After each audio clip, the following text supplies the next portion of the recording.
Time machine. इस concept की शुरुआत होती है 1895 में पब्लिश्ड H.G. वेल्स द्वारा लिखी गई द टाइम मशीन इस किताब से।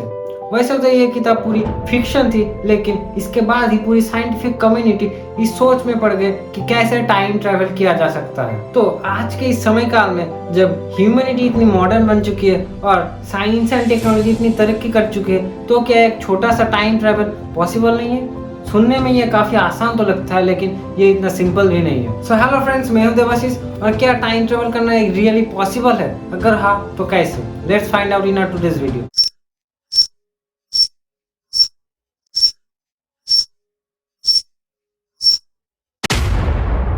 तो आज हम बात करेंगे कि टाइम ट्रैवल करके कैसे फ्यूचर में जाया जा सकता है।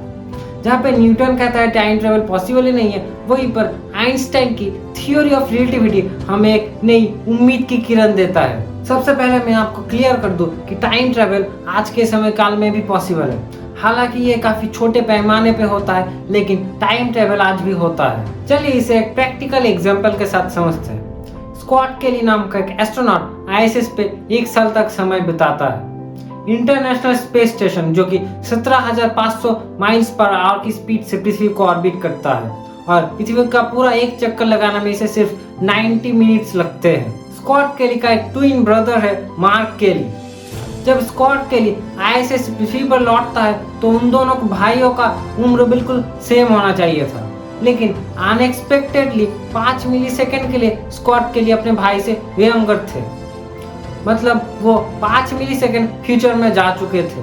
इसे टाइम डायलेशन कहते हैं। अगर हम बात करें टाइम ट्रेवल करने की, तो सबसे पहला कॉन्सेप्ट आता है टाइम डायलेशन, जो आउटर स्पेस में जितना स्पीड में ट्रैवल कर पाएगा, टाइम उसके लिए उतना ही स्लो हो जाएगा। मान लीजिए अगर कोई लाइट की स्पीड के 99.5% अचीव करके आउटर स्पेस में 5 साल के लिए ट्रैवल करता है और वो पृथ्वी पे वापस आता है, तो तब तक पृथ्वी पे 50 साल बीत चुके होंगे। मतलब वो 50 साल फ्यूचर में जा चुका होगा, और क्योंकि टाइम उसके लिए 10 टाइम्स स्लोअर हो चुका होगा आउटर स्पेस में पृथ्वी की तुलना में।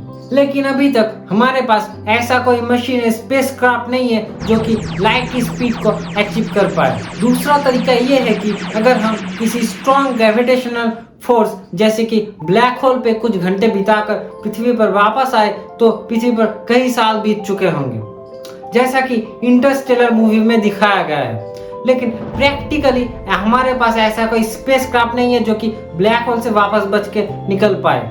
जहाँ पर ब्लैक होल लाइट को भी ऑब्जर्व कर लेता है, तो आप समझ ही सकते हो हमारा क्या हाल कर सकता है। थियोरेटिकली टाइम ट्रैवल तो पॉसिबल है, लेकिन आज के समय पर हम बड़े पैमाने पे टाइम ट्रैवल कर नहीं पा रहे हैं, लेकिन शायद फ्यूचर में ये पॉसिबल हो। Remember, future is all of possibilities. एक टाइम पे तो मोबाइल फोन्स भी अनबिलीवेबल थे, है ना? शायद हम फ्यूचर में लाइट की स्पीड को अचीव कर पाए, शायद हम फ्यूचर में ब्लैक होल में जाके वापस आ पाए, शायद हम फ्यूचर में टाइम ट्रैवल कर पाए। मैं आपको फिर से याद दिला दूं कि टाइम ट्रैवल आज भी होता है, बस उसे बड़े पैमाने पे करने की जरूरत है। इस वीडियो में हम सिर्फ टाइम ट्रैवल टू फ्यूचर इस बारे में बात की। अगर आपको जानना है कि पास्ट में टाइम ट्रैवल कैसे किया जा सकता है, तो let us comment below, we will make a separate video on that. Do like and share, subscribe to Vision Jump. Therefore, stay curious, keep questioning, and keep learning. This is Devashish signing off.